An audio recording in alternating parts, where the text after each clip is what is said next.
Good morning बच्चों, मेरा नाम नेहा है। यहाँ पे हम आपको अपने ऐप के ऊपर एचएसएससी की एग्ज़ाम्स के सॉल्यूशन प्रोवाइड करने लग रहे हैं। तो मैं इंग्लिश के सेक्शन से डील करूँगी। आओ बिना टाइम वेस्ट किए फटाफट इंग्लिश का सॉल्यूशन मैं आपको दे देती हूँ। कौन से एग्ज़ाम का? एचएसएससी क्लर्क का। बेटा हर क्वेश्चन के पीछे मैंने लिखा हुआ है कि कौन से ईयर में वो आया था। जैसे ये पहला क्वेश्चन आया हुआ है, एचएसएससी क्लर्क नवंबर 13 2016, पहली शिफ्ट का क्वेश्चन है। हमें क्या बताना है?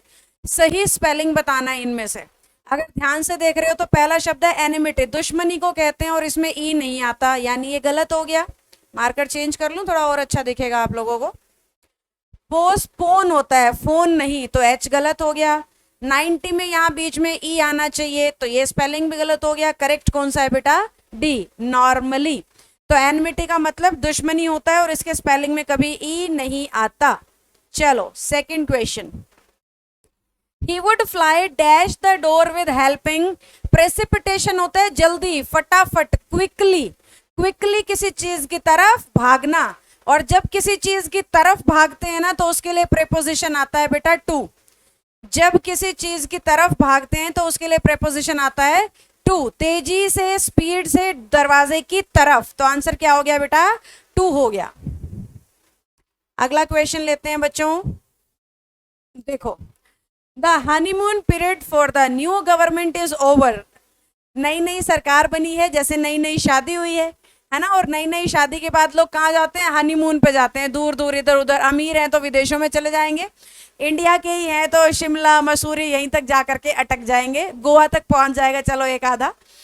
तो ये मिडिल क्लास फैमिली की बात हो रही है भाई। अपर क्लास तो कहीं जाए, कोई लिमिट ही नहीं, दुनिया भर के पैसे कितना ही फूको, है ना बेटा। तो हनीमून पीरियड क्या होता है? नई नई शादी हुई है, अभी उतना सा शादीशुदा जीवन का एक्सपीरियंस नहीं है, उतने एक्सपीरियंस नहीं है। 10 20 50 साल एक दूसरे के साथ बिता लेंगे, तब पता लगेगा अच्छा इतना गंदा था ये, या इतनी बेकार थी ये, है ना। तो कुछ सालों बाद पता। हनीमून पीरियड में तो सब बढ़िया बढ़िया, सुहाना सुहाना, सुंदर सुंदर लगता है। तो वैसे ही कह रहे हैं, सरकार का हनीमून पीरियड यानी इन एक्सपीरियंस वाला टाइम। अभी एक्सपीरियंस नहीं हुआ है सरकार को बने हुए, ज्यादा समय नहीं हुआ है, ये मतलब है। गुडविल का मतलब तो आपकी इमेज कैसी है। कॉन्फिडेंस बेटा पता ही होगा। ग्रेस मार्क्स बहुत लिए ही होंगे पेपर में आपने, तो सही आंसर था यहाँ पे आपका इन एक्सपीरियंस। अगला क्वेश्चन आपके एग्जाम में था 2016 शिफ्ट 1 में। His speeches were insipid होता है बेसवाद, टेस्टलेस, कोई चीज जिसमें मजा नहीं आया।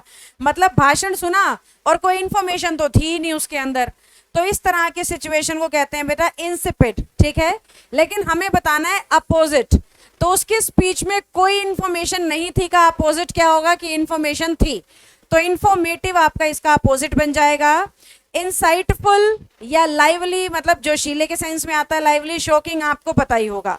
तो सही आंसर हो गया बेटा यहाँ पे इंफॉर्मेटिव। अगला क्वेश्चन ये लो, आपके पेपर में आखिरी क्वेश्चन, क्योंकि हरियाणा के एग्जाम में इंग्लिश बहुत कम मार्क्स की आती है, तो सिर्फ प्रीवियस ईयर भी अगर ढंग से कर लोगे तो बात बन जाएगी एग्जाम की, ठीक है। आ जाओ, क्या लिख रहा है? A person who has, one word substitute, वाक्यांश के लिए एक शब्द है। A person who has unusual, दूसरों से अलग, और रिमार्केबल, बहुत बढ़िया एबिलिटीज हो जिसमें। सही आंसर होता है बेटा मार्वल। आपने मार्वलस सुना है? बहुत बार कहते हैं मार्वलस। चलो मार्वलस तो सुना होगा, बहुत बढ़िया, आर साइलेंट होता है वैसे। मार्वलस या मार्वल का मतलब बहुत बढ़िया, दूसरों से कुछ अलग, सुपर, झक्कास, धाकड़, उस सेंस में आता है बेटा मार्वल शब्द। फ्रॉड आपको पता ही होगा। प्रोडिगी होता है एक छोटा बच्चा जिसके अंदर बहुत स्पेशल एबिलिटीज हो, लेकिन यहाँ पे छोटा बच्चा नहीं कह रखा, यहाँ पे ए पर्सन कह रखा है, तो इसीलिए हमारा आंसर यहाँ पे प्रोडिगी नहीं बनेगा, ठीक है।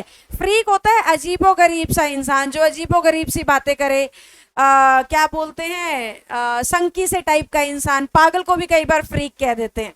तो ये आपका सही आंसर था बेटा मार्वल। तो ये आपके एक एग्जाम के सारे क्वेश्चन सेट हो गए हैं। अब अगले एग्जाम्स के लिए मिलते हैं अगली क्लासेस में। टिल देन इसको रिवाइज अप करते रहना, याद करते रहना, धीरे धीरे बात बनी जाएगी, घबराना नहीं, नौकरी पक्का मिलेगी, ठीक है। बाय बाय बच्चों।